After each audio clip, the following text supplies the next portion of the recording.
السلام علیکم ورحمۃ اللہ وبرکاتہ۔ امید ہے کہ میرے تمام احباب خیر و عافیت سے ہوں گے۔ آپ حضرات الحمدللہ ایک جو خبر روزانہ چل رہی ہے اور اس خبر کے بارے میں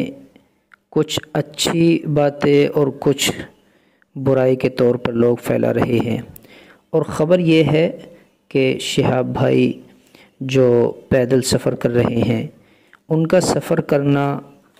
حج بیت اللہ کے لیے پیدل جانا یہ جائز ہے یا ناجائز ہے، صحیح ہے یا نہیں ہے، کیا ہے اس کے بارے میں صحیح رائے؟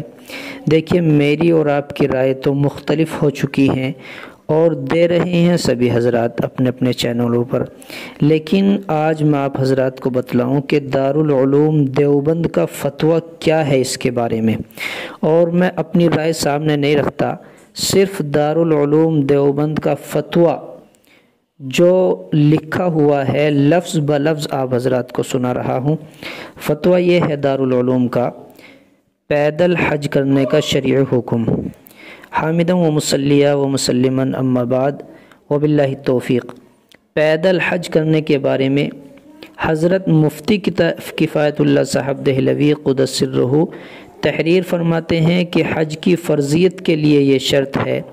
کہ مکہ معظمہ تک سواری پر پہنچنے کے لیے روپیہ ہو اور سفر کے ضروری مصارف اور واپسی تک اہل و عیال کے نفقے کی رقم بھی رکھتا ہو۔ جس کے پاس اتنی رقم نہ ہو کہ وہ سواری پر جا سکے، اس پر پیدل جا کر حج کرنا فرض نہیں، لیکن اگر کوئی شخص پیدل حج کرے تو ناجائز بھی نہیں ہے، مگر اس کے لیے یہ شرط ہے کہ وہ پیدل چلنے کی طاقت رکھتا ہو، تاکہ راستے کی تکلیف سے دلی تنگی اور دشواری پیش نہ آئے، اور یہ پیدل جانا محض ثواب اور رضا الہی کے لیے ہو، شہرت اور ناموری مقصود نہ ہو۔ اپنے اس فعل کو اخبارات اور اشتہارات کے ذریعے شہرت دینا ناجائز ہے کہ اس میں سوائے شہرت کے اور کوئی فائدہ نہیں ہے۔ جن بزرگوں نے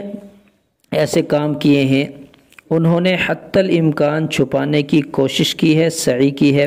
اور اس کی غرض بھی ریاضت اور قہر نفس ہے، نہ کہ اتباع سنت، کیونکہ حضرت صلی اللہ علیہ وسلم نے نہ پیدل حج کیا اور نہ ترغیب دی، بلکہ ایک عورت نے منت مانی تھی کہ پیدل حج کروں گی، تو آپ نے اس کے بارے میں فرمایا تھا کہ اس سے کہو کہ سواری پر جائے۔ نیز حضور صلی اللہ علیہ وسلم نے ایسے دشوار اور مشقت کے کام اختیار کرنے سے منع فرمایا ہے۔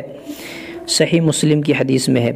یہ صحیح ہے کہ اللہ تعالیٰ نے نفس کی وسعت سے زیادہ تکلیف نہیں دی،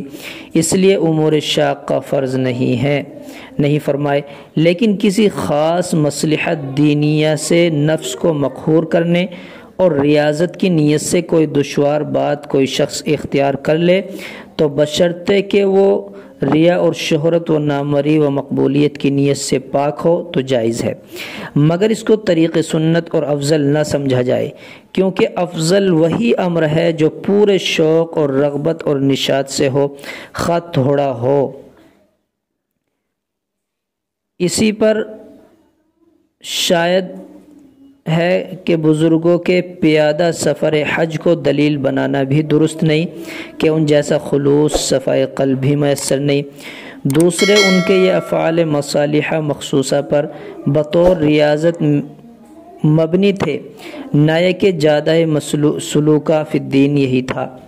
یہ مفتی کفایت اللہ رحمۃ اللہ علیہ نے یہ فتویٰ جاری کیا ہے دارالعلوم دیوبند کی طرف سے، اور اس میں جو ہمیں ایک سبیل اور راستہ ملتا ہے،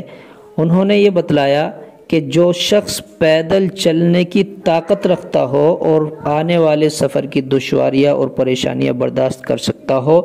تو وہ سفر حج کے لیے جا سکتا ہے، کوئی پریشانی والی بات نہیں ہے۔ پیدل حج کے لیے جانا ناجائز بھی نہیں ہے۔ بعض حضرات کی بہت ساری دلیلیں ہیں۔ اب میرا کہنے کا مقصد یہ ہے کہ ہم دارالعلوم دیوبند کی طرف سے بھی اس فتوے میں اجازت کا جواز ملتا ہے، تو کیوں نہ ہم اس کے لیے دعا کریں اور پیدل سفر کے لیے جو حج کے لیے جا رہے ہیں ہم اس میں شریک ہوں اور الحمدللہ دیکھنے میں آ رہا ہے کہ لوگ بڑی محنت اور ان کے لیے خیر خواہی کے ساتھ، وسعت کے ساتھ، اور پھر ان کی خدمت اور ہمدردی کے ساتھ پیش آ رہے ہیں۔ اللہ تعالیٰ اس کے سفر کو قبول فرمائے، آمین یا رب۔